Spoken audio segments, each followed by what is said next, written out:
Picture Seneca Falls, New York in the summer of July 1848. Imagine the scene, the atmosphere, the anticipation hanging heavy in the air. It was a sweltering day, the kind that makes clothes stick and tempers fray, inside a chapel packed to the brim with women and a scattering of bold, forward-thinking men. This wasn't just another meeting.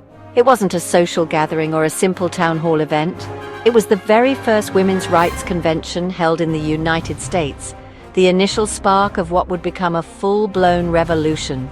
For centuries, women were systematically denied basic rights, including the right to own property, access to education, and in many cases, even the right to have custody of their own children in the event of separation or divorce. But the winds of change were beginning to stir. Many women, like Elizabeth Cady Stanton and Lucretia Mott, had already been actively fighting for the abolition of slavery, only to repeatedly find themselves silenced and marginalized within that very movement. A particularly stinging example occurred at the 1840 World Anti-Slavery Convention in London, where they were relegated to a separate area, hidden behind a curtain, their voices deemed unimportant and dismissed out of hand. That deeply felt humiliation and injustice became the fuel that ignited a new movement, a movement for their own rights. Back in Seneca Falls, Elizabeth Cady Stanton stood tall and resolute before the assembled crowd, holding aloft her carefully crafted Declaration of Sentiments. It was deliberately modeled on the Declaration of Independence, a familiar and respected document, but with one crucial and radical twist. We hold these truths to be self-evident, that all men and women are created equal. She proceeded to list 18 specific grievances, each a stinging indictment of the injustices faced by women. These included the theft of their wages, the denial of access to higher education, and their utter voicelessness under the laws of the land. But what was the boldest, most controversial demand of all? The right to vote. Even some of their staunchest allies hesitated at this demand, fearing the inevitable ridicule and backlash. But Stanton, with the crucial and unwavering support of Frederick Douglass, insisted that the right to vote was the very foundation upon which all other rights must be built. After a period of heated and passionate debate, the resolution was finally put to a vote and passed. A line had been drawn in the sand. The long and arduous fight for the right to the ballot had officially begun. The 72-year struggle for women's suffrage was now officially underway, fueled by the unwavering courage, righteous outrage, and enduring hope of generations of women. The revolution was no longer a mere whisper in hushed tones. It was a bold and defiant declaration, proclaimed for all the world to hear. The world, slowly but surely, would never be quite the same again. The movement's leaders would inevitably face ridicule, endure countless setbacks, and grapple with internal divisions. But the powerful call for equality, once unleashed, could simply not be silenced. The journey ahead would undoubtedly be long and arduous, but that crucial first step had finally been taken. The revolution, at long last, had truly begun. Every revolution, every significant shift in society needs leaders to champion its cause. The women's suffrage movement, a pivotal moment in history, had its own share of visionaries and warriors who dedicated their lives to the cause. Among them was Elizabeth Cady Stanton, the philosopher and intellectual powerhouse. She wrote the words, crafted with precision and passion, that ignited the cause, challenging not just specific laws, but the very structure of society that perpetuated inequality. Then there was Susan B. Anthony, the tireless organizer and strategist. She traveled the length and breadth of the country, gathering signatures for petitions and fearlessly facing down hostile crowds.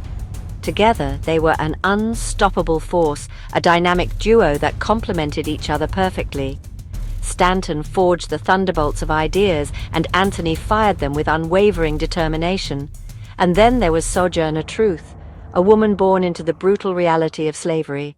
She brought a powerful and unique voice that cut through the barriers of race and class, reminding everyone that the fight for equality and justice was a fight for every single woman, regardless of her background. Her unforgettable "Ain't I a Woman?" speech shattered prevailing stereotypes and demanded recognition of black women's humanity. These remarkable leaders didn't always agree on every detail. Stanton often advocated for broad societal reform, while Anthony remained laser-focused on securing the right to vote. And Truth consistently fought to ensure the full inclusion and recognition of black women within the movement. But their shared core belief was simple, yet utterly radical for its time, that women are full and equal human beings, inherently deserving of the same rights, opportunities, and respect as men.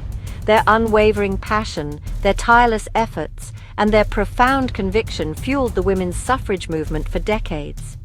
Their enduring legacy stands as a powerful testament to the transformative power of conviction, collaboration, and unwavering partnership. The very heart of the movement beat with their collective courage, their resilience, and their unwavering commitment to justice. After the Civil War, the suffrage movement fractured. The 14th and 15th Amendments granted rights to black men, but excluded women.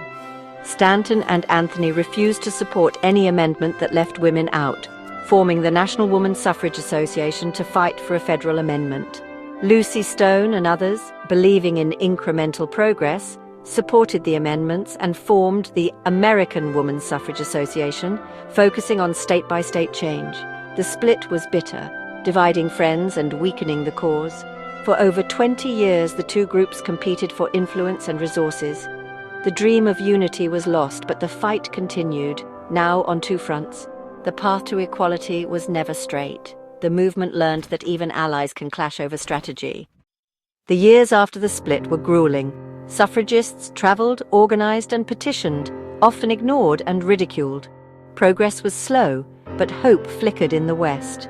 Wyoming granted women the vote in 1869, refusing to join the Union without it. Colorado, Utah, and Idaho followed, proving suffrage was possible. These victories became beacons for the movement. Opponents, liquor interests, factory owners, traditionalists, fought back fiercely. Even some women opposed suffrage, fearing it would upend family life. Suffragists were mocked in the press, but they pressed on. Every small win was hard-fought, every setback a lesson. The West's example showed the nation that women's votes wouldn't destroy society. The struggle was relentless, but the cause endured. The movement's resolve only grew stronger. The fight was far from over, but the tide was slowly turning. The dream of equality refused to die. By the early 1900s, a new generation demanded faster change. Alice Paul, inspired by British suffragettes, brought militant tactics to America.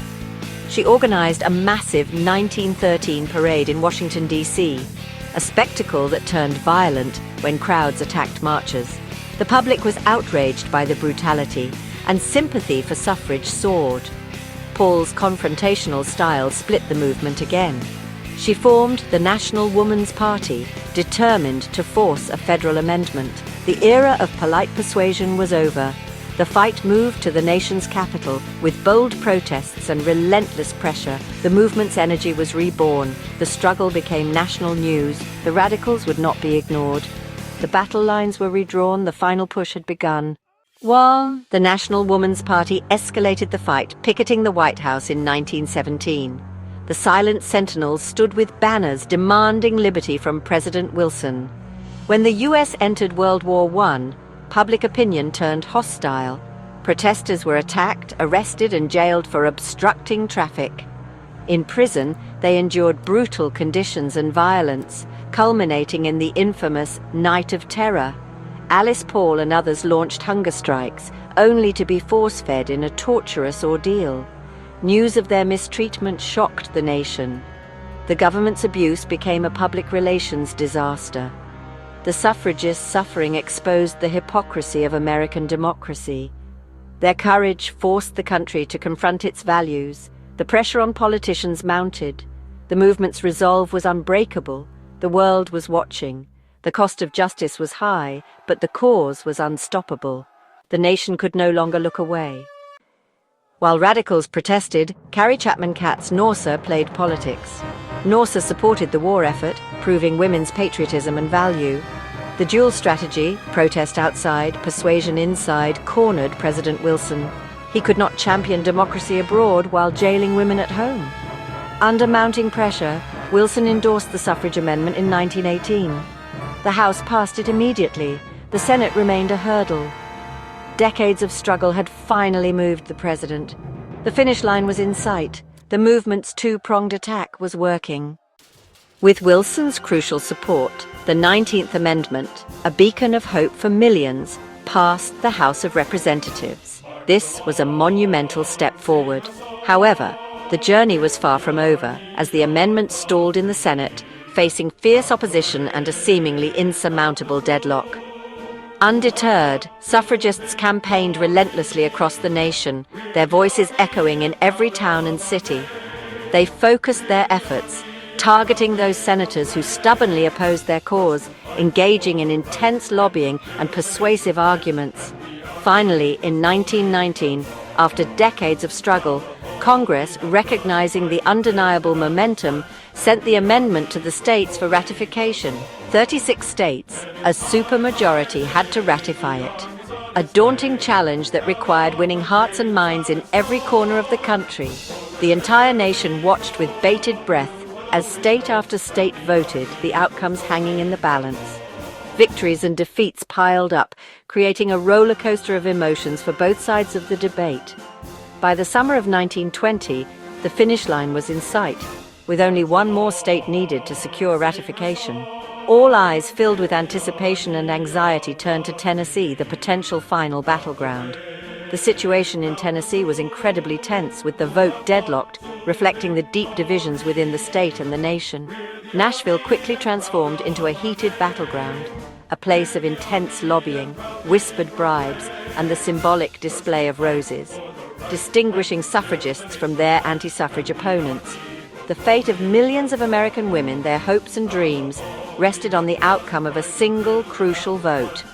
The day of reckoning arrived on August 18, 1920, when young Harry T. Byrne, a Tennessee legislator, found himself at the center of this historic moment.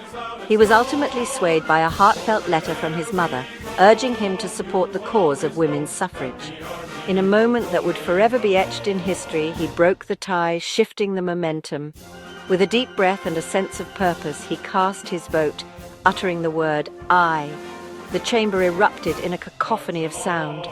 The 19th Amendment was finally ratified, a monumental victory for women's rights.